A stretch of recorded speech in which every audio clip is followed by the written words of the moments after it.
এই দেবীর সম্মানে তৈরি 10 লাখেরও বেশি সময়ের পুরানো গুহার ভেতর অবস্থিত মন্দির, যেখানে স্বয়ং দেবী মা নিজের চরণ চিহ্ন রেখে গিয়েছিলেন।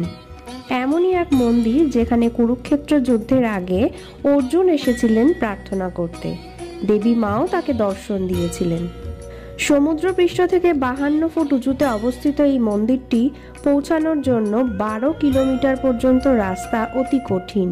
মনে করা হয় যে ব্যক্তি এই কঠিন রাস্তা পার করে দেবী মায়ের গর্ভগৃহ পর্যন্ত পৌঁছতে পারে, তার জীবনের সমস্ত দুঃখ কষ্ট দূর হয়, সমস্ত ইচ্ছা পূরণ হয় ও মোক্ষ প্রাপ্তি ঘটে। আমরা আলোচনা করছি জম্বুর ত্রিকুট পর্বতে অবস্থিত 51টি শক্তিপীঠের মধ্যে সবচেয়ে শক্তিশালী মা বৈষ্ণোদেবীর মন্দির। নমস্কার বন্ধুরা, মিথ উইথ গডলি চ্যানেলে আপনাদের সবাইকে স্বাগত। কথিত আছে মা বৈষ্ণোদেবীর জন্ম দক্ষিণ ভারতের রত্নাকর নামক এক ব্রাহ্মণের ঘরে হয়। রত্নাকর ও তার স্ত্রী মা শক্তির ভক্ত ছিলেন। তারা সন্তান প্রাপ্তির জন্য মায়ের কাছে রোজ আবেদন জানাতেন। তখন মা শক্তির রূপ দেবী লক্ষ্মী, দেবী সরস্বতী ও মা কালী তাদের 3 জনের শক্তি একত্রিত করে একটি শক্তিশালী দৈবিক শিশুর আবির্ভাব ঘটান। ত্রিদেবীর ইচ্ছায় ওই দৈবিক শিশু রত্নাকরের ঘরে তার কন্যা রূপে জন্ম নেন। রত্নাকর ও তার কন্যার নাম রাখেন বৈষ্ণবী।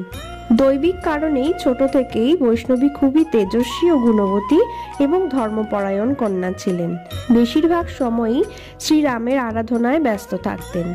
বছরের পর বছর শ্রীরামের তপস্যা করতে থাকেন প্রভুর দর্শন লাভের জন্য।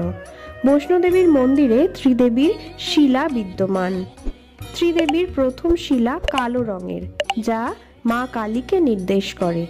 দ্বিতীয় শিলা হালকা হলুদ রঙের, যা মা লক্ষ্মীকে নির্দেশ করে, এবং তৃতীয় শিলা হালকা সাদা রঙের, যা মা সরস্বতীকে নির্দেশ করায়। মাত্র 9 বছর বয়সেই বৈষ্ণবী প্রখর সাধনায় লিপ্ত হয়ে পড়ে। সাংসারিক জগৎ থেকে অনেক দূরে জঙ্গলের ভেতর তপস্যায় লীন হয়ে পড়েন। তখন তার দর্শন হয় শ্রীরামের সাথে। তখন শ্রীরামচন্দ্র ছিলেন বনবাস জীবনে। বৈষ্ণবী শ্রীরামচন্দ্রকে দেখার সাথে সাথেই তার কাছে যান, আশীর্বাদ প্রাপ্ত করে নিজের মনের ইচ্ছা শ্রীরামচন্দ্রকে জানান। বলেন বৈষ্ণবী তার নিজের জীবন শ্রীরামচন্দ্রের সাথেই কাটাতে চান, তাই তার সাথে বিবাহ করতে চান। কিন্তু সেই সময় মাতা সীতার সাথে শ্রীরামচন্দ্রের বিবাহ হয়ে গিয়েছিল এবং রামচন্দ্র প্রতিজ্ঞাবদ্ধ ছিলেন ওই জীবনে তিনি আর বিবাহ করবেন না। বৈষ্ণবী তাও বারবার তার কাছে মিনতি করতে থাকে বিবাহ করার জন্য। অবশেষে শ্রীরামচন্দ্র তাকে বলেন, কিছু সময় পর আবার তোমার সাথে আমার দেখা হবে।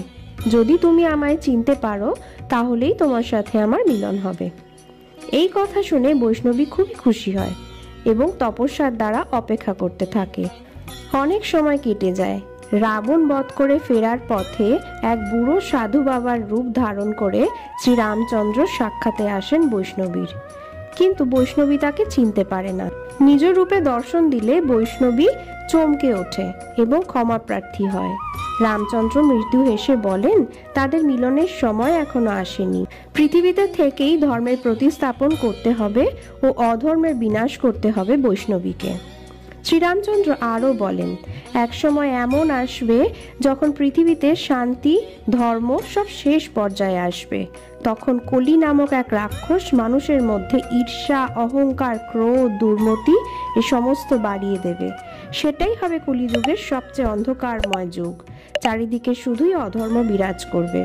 সেই সময় শ্রী বিষ্ণু তার 10ম অবতার ধারণ করবেন, কল্কি অবতার। সে কলি রাক্ষসের সাথে যুদ্ধ করে আবারও ধর্মের সংস্থাপন করবেন। সেই অবতারেই মাতা বৈষ্ণোদেবীর সাথে কল্কি দেবের বিবাহ হবে। কথিত আছে মা বৈষ্ণোদেবী আজও কল্কি অবতারের অপেক্ষায় কুমারী। শ্রীরামচন্দ্রের সাথে এই সাক্ষাতের পর বৈষ্ণবী ত্রিকুট পর্বতে গিয়ে নিজ একটি আশ্রম স্থাপন করেন। সেখান থেকেই তিনি মানুষের মধ্যে সত্য ও ধর্মের পথে চলার প্রেরণা দেখাতে থাকে। ধীরে ধীরে মানুষ তার অলৌকিক ক্ষমতা ও ধর্মের প্রেরণা পেয়ে বৈষ্ণবীর ওপর বিশ্বাস স্থাপন করে। দূর দূর থেকে লোক আসতে থাকে বৈষ্ণবীর সাক্ষাতে। তখনই গোরখনাথ নামক এক যোগী কানে যায় বৈষ্ণবীর কথা। গোরখনাথের মনে তখন বৈষ্ণবী কে, তার কতটা ক্ষমতা, কি আছে এই বৈষ্ণবীর মধ্যে, এমন বিভিন্ন প্রশ্ন তার মনে আসতে থাকে। সেই সব প্রশ্নের উত্তর খোঁজার জন্য তার শিষ্য ভৈরবকে বৈষ্ণবীর ওপর নজর রাখতে পাঠান। ভৈরবনাথ এসে সচক্ষে দেখেন বৈষ্ণবী সাধারণ কোনো তপস্বীর মতো নয়, তার থেকেও হাজার গুণ বেশি তেজস্বী ও শক্তিশালী। ফলে ভৈরবনাথ বৈষ্ণবীকে বিবাহ প্রস্তাব দিয়ে বসেন। বৈষ্ণবী এই প্রস্তাবে ভীষণ রেগে যান, কিন্তু ভৈরবনাথ এত সহজে হার মানান নয়, তাই সর্বদা বৈষ্ণবীর পিছু করতে থাকেন, তার ধ্যান ভঙ্গ করার চেষ্টা করেন। অবশেষে বৈষ্ণবী স্থির করলেন ত্রিকুট পর্বতের গুহায় নিজেকে বন্দী করে সেখানেই তপস্যা করবেন, আর তিনি এই কাজে মহাবলী হনুমানের সহায়তা প্রার্থনা করেন। বৈষ্ণবী হনুমানকে অনুরোধ করেন যতক্ষণ বৈষ্ণবী এই গুহার ভেতর তপস্যা করবেন ততক্ষণ যেন কেউই তার তপস্যায় বাধা সৃষ্টি না করতে পারে, গুহায় প্রবেশ না করতে পারে। এই কথায় রাজি হয়ে হনুমানজি গুহার বাইরেই পাহারারত থাকেন। ভৈরবনাথ সব জেনেও গুহার ভেতর প্রবেশ করতে চায়, ফলে বিশাল রূপে আবির্ভূত হয়ে ভৈরবের সাথে যুদ্ধ হতে থাকে হনুমানজি। কথিত আছে বৈষ্ণবী মাতার তপস্যা ও হনুমানের সাথে ভৈরবনাথের যুদ্ধ দুটোই 9 মাস পর্যন্ত হয়েছিল।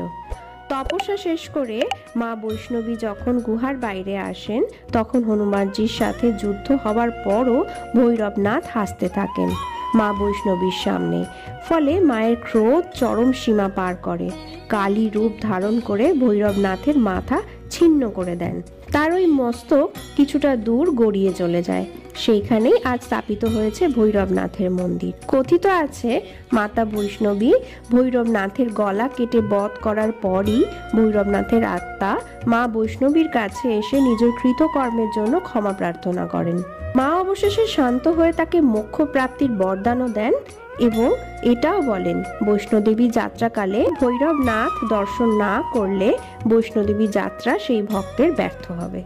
বৈষ্ণোদেবী যাত্রাকালে অর্ধকুমারী গুহা অবস্থিত। কথিত আছে এটা সেই গুহা যেখানে মা বৈষ্ণবী 9 মাস নিজেকে বন্দী রেখে তপস্যা করেছিলেন। গুহার ভিতরটি ঠিক মাতৃগর্ভের মতোই। মানা হয় যে এই গুহার দর্শন করবে সে পুনর্জন্মের প্রক্রিয়া থেকে পুরোপুরি মুক্ত পাবে ও মোক্ষ প্রাপ্তি ঘটবে। রোজ এখানে হাজার হাজার লোক মায়ের দর্শন করতে আসে, আর নবরাত্রিতে ভিড় যেন আরো উপচে পড়ে। একবার বীণা নামে এক অর্ধবয়সী নারী মায়ের দর্শন লাভের জন্য যাত্রা শুরু করে। কিছুটা রাস্তা যাবার পর সে আর চলতে পারছিল না। তখন সে হার মেনে দেওয়ালে হেলান দিয়ে দাঁড়িয়ে মাকে প্রণাম করে ডাকতে থাকে আর বলে, মা, আমি কি তোমার দর্শন করতে আর পারবো না? ঠিক তখনই কোথা থেকে এক বৃদ্ধা এসে বলে, হার মেনো না, আমার হাত ধরো, মায়ের নাম করতে করতে এগিয়ে চলো। বীণা জয় মাতা দি বলতে বলতে মন্দিরে পৌঁছে যায়। কখন যে পৌঁছে গেছে সে নিজেও টের পায় না। যখন ধন্যবাদ করার জন্য সেই বৃদ্ধার দিকে তাকায়, বৃদ্ধাকেও আর খুঁজে পায় না। বীণা অনুভব করে সারা রাস্তা সে বিনা ক্লান্তিতে পার করেছে। সে চিন্তায় পড়ে যায়, কে ছিল সেই বৃদ্ধা? এই রহস্য বোধহয় স্বয়ং বৈষ্ণোদেবী যাত্রাকালে ভক্তদের সাথে ঘটে, তারাই জানে। একেই বলে মায়ের ডাক। মা যদি চায় তাহলে সবকিছুই সম্ভব। যাত্রা যতই মুশকিল হোক না কেন, সব জয়ই সম্ভব যদি মা চায়। বীণার সাথে ঘটা এই ঘটনায় মনে আসে একটাই প্রশ্ন, সেই বৃদ্ধা হয়তো স্বয়ং মা বৈষ্ণোদেবী ছিলেন, যিনি ভক্তদের সহায়তায় সব সময় উপস্থিত। কেমন লাগলো বন্ধুরা তা কমেন্ট সেকশনে জানাবেন। ভিডিওটি ভালো লাগলে লাইক ও শেয়ার করবেন। এমনই অনেক অজানা তথ্য রহস্য জানতে চ্যানেলটিকে সাবস্ক্রাইব করে পাশে থাকবেন।